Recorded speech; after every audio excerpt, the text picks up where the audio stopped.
세금 증세의 시작, 다음은 부동산일까라는 주제를 가지고 한번 얘기해 볼게요. 자, 이게 세금 관련해 가지고 증세가 될 것 같다라는 그 분위기는 계속 있었습니다. 조만간 큰 거 온다 이런 얘기들 많이들 하면서 이 세제 개편안을 기다렸는데 마침 세제 개편안이 나왔습니다. 그래서 2025년 세제 개편안 7월 31일에 발표를 했어요. 기획재정부에서.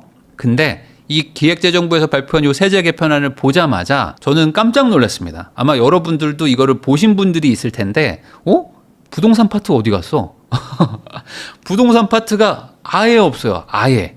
진짜 아예 없다고 보시면 됩니다. 그래서 뭐지? 뭐 누락됐나? 내가 뭐 잘못 봤나라고 해서 제가 몇 번 봤어요. 몇 번 봤는데 그냥 모든 것이 언급이 아예 안 돼 있다. 부동산 쪽은 아예 없고요. 나머지들은 막 여러 가지가 바뀌었습니다. 그래서 정리하면 그냥 기존과 달라진 게 아무것도 없다라고 보시면 돼요. 그냥 7월 30일 그리고 오늘 아무것도 달라진 게 없다. 자, 그러다 보니까 이게 좀 애매한 게 반응이 이래요. 뭐냐면 정말 부동산 세금이 바뀐 게 없는 거예요라고 이게 의심이 될 정도야. 왜냐면 원래는 부동산 한 번씩 다 이렇게 증세를 하든 뭘 하든 안 나온 적이 없었거든요. 근데 이번에는 아예 빠지니까 오히려 더 무서워. 자, 근데 이 상황에서 부동산이 문제가 아니고 지금 주식 시장에 큰 파장이 지금 왔죠.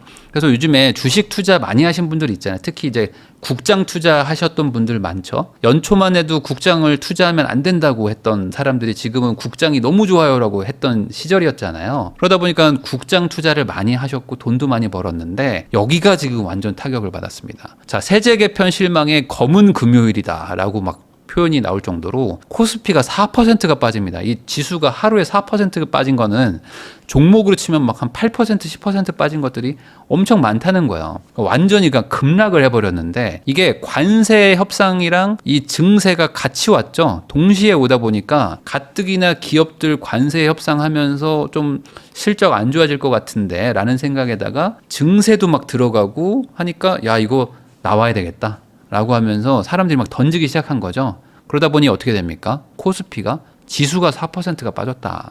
자, 지금 여당에서 코스피 5천 특위도 출범을 막 시키면서 상법 개정까지 막 속도감 있게 했습니다. 그러면서 야, 이제 진짜 국장 투자해야 되나? 이제 뭔가 달라지나? 라고 하면서 임기 초에 강하게 추진하던 그 주식시장 살리기 그 분위기가 있었는데 이 분위기가 이번에 찬물이 이제 확 끼얹어진 거예요. 이번에 세법 개정안을 보면요, 뭐 여러 가지가 바뀌었는데 기본적으로 이제 대주주 기준을 환원을 시켰습니다.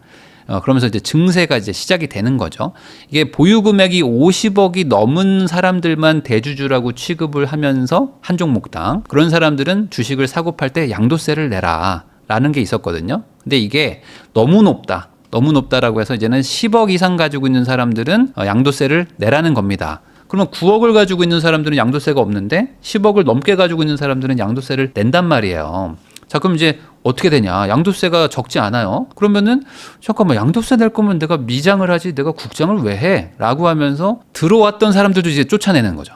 그러니까 이게 사람들이 이게 패닉에 빠진 겁니다. 아니, 저는 10억이 없는데요. 이게 중요한 게 아니죠. 부자들이 나간다는 게 문제인 거죠. 돈을 좀 대규모로 투자하려고 했던 뭐 개미 투자자들도 있을 거 아닙니까? 개인 투자자들이 막 팔고 나가면 어떡하지?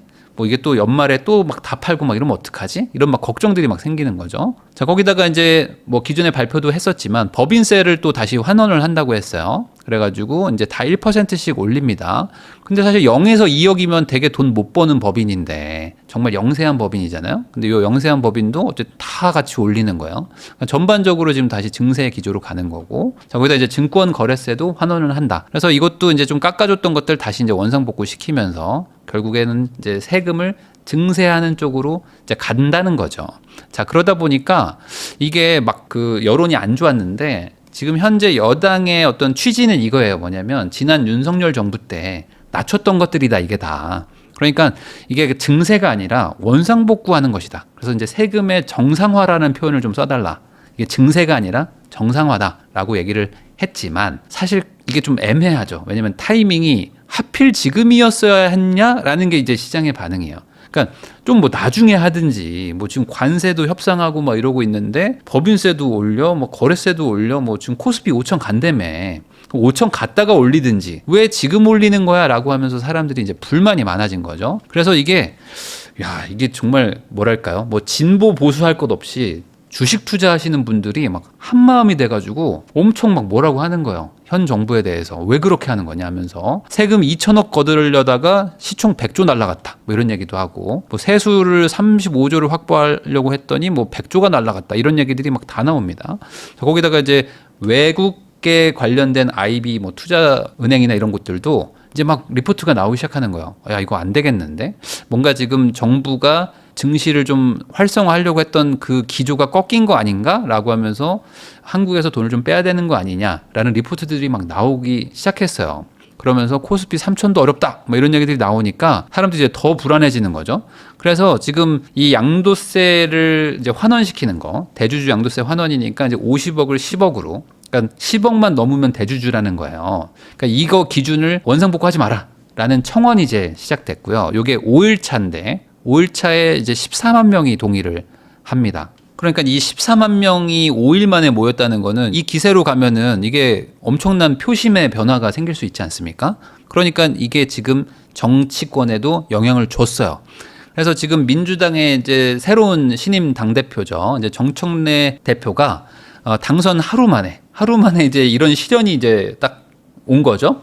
그래서 그 민주당 의원들이 막 이제 이거에 대해서 막 개인 의견들을 막 얘기를 합니다. 그러면서 이제 뭐 주식시장 안 무너진다 뭐 이런 얘기를 막 하니까 다 그만 조용히 해라. 얘기하지 마라. 이거 당 차원에서 조만간 발표하겠습니다라고 해서 지금 약간 통제를 시켜놓은 상황입니다. 그 말은 뭐냐? 재검토를 할 만한 분위기가 지금 감지가 되고 있는 거죠. 자, 그러면 이제 어떻게 되냐? 뭔가 이거 재검토 하나 해서 시장이 다시 또 반응을 하는 거예요. 다시 뭐 그런 활성화 정책을 쓴다고 하면 뭐 올라가야지 라고 하면서 쭉 빠졌던 게 다시 올라갑니다. 근데 또 중간에 그 대통령실 대변인이 이거 세제 개편 재검토 쉽지 않은데요 라고 하니까 다시 또 빠져.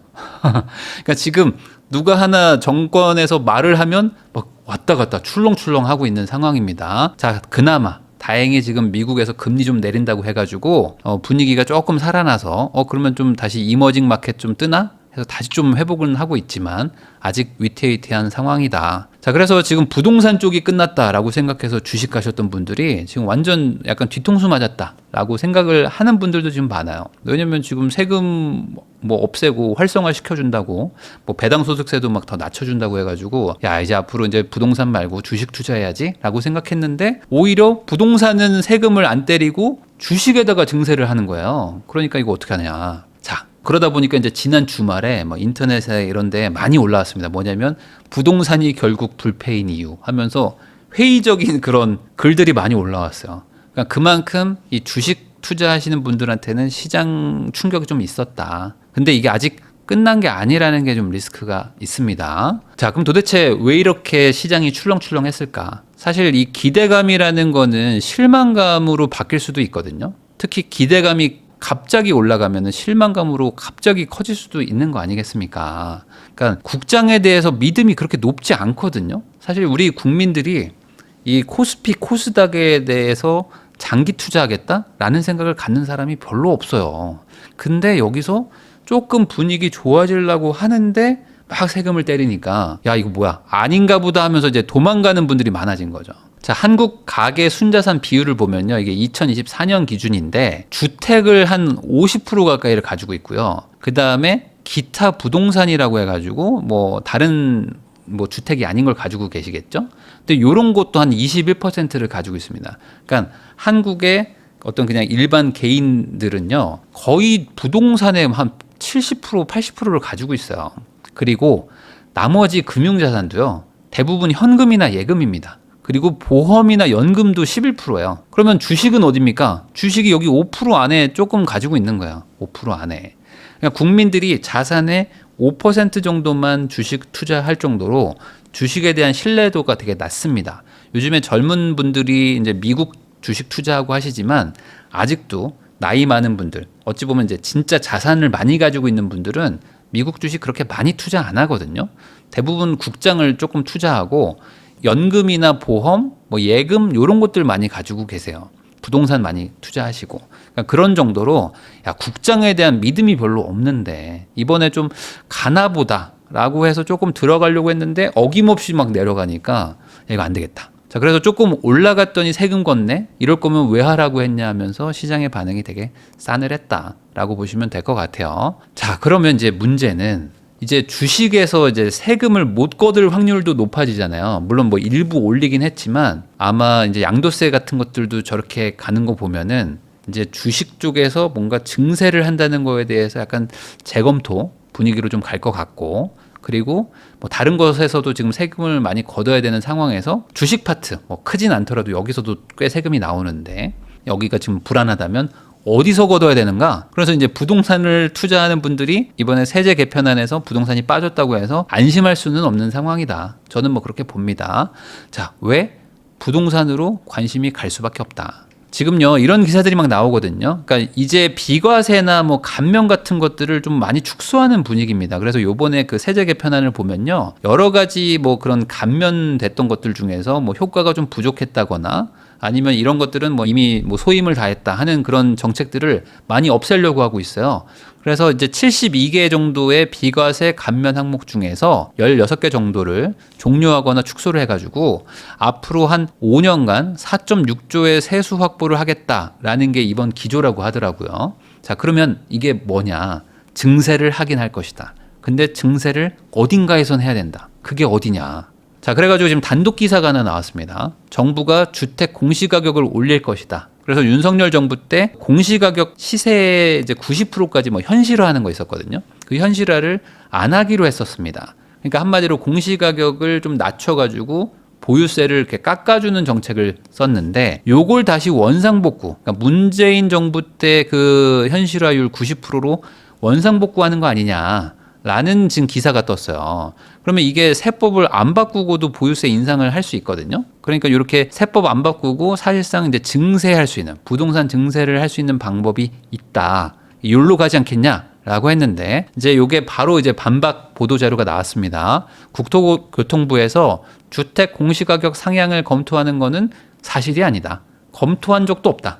라고 해가지고 지금 우선은 아닌 걸로 얘기가 나왔어요. 자, 근데 잘 생각해 보면 지금 이제 경제 살리기를 한다고 현 정부가 이제 전반적인 시장에 유동성 공급을 하려고 하는 방향성은 명확하게 보이죠? 거기다 이제 복지 정책 같은 것들도 좀 막 늘리려고 하고 있습니다. 그러면 이래나 저래나 정부 입장에서는 돈이 필요하죠. 이 돈을 어디선가 구해야 됩니다. 그럼 이 돈은 세금으로 걷어야 되는 건데 세금을 어디서 걷지? 이게 지금 이제 문제잖아요. 그러니까 부동산 증세를 안 한다고 했고 세제 개편안에서도 부동산 증세가 빠졌어요. 그러면 어디서 걷느냐? 이 부분에 대한 의문이 지금 남아있기 때문에 여기서 아직 안심할 수는 없는 그런 상황이지 않나라는 생각이고요. 자, 이게 보유세를 늘리는 게 가장 어찌 보면 현 정부가 할 수 있는 매력적인 카드일 것 같아요. 정부 입장에선. 왜냐면 이게 문재인 정부 때 보유세를 높이기 시작했는데 그때 얼마를 걷었냐면요. 원래 한 4조 정도 걷었습니다. 4조 정도 걷던 거를